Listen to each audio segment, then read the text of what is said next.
مجاهد بارك الله فيه يقول: هل يجوز قراءة كتب التفسير إذا كان الشخص على غير وضوء؟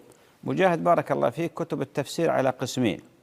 القسم الأول كتب تفسير معاني الكلمات أو التفسير المختصر، بمعنى أن يكون الغالب القرآن والتفسير مجرد حواشي، لا ما يلمس القرآن، ما يمس المصحف إلا طاهر، لقول الله تعالى: لا يمسه إلا المطهرون، ولقول النبي عليه الصلاة والسلام: لا يمس المصحف إلا طاهر.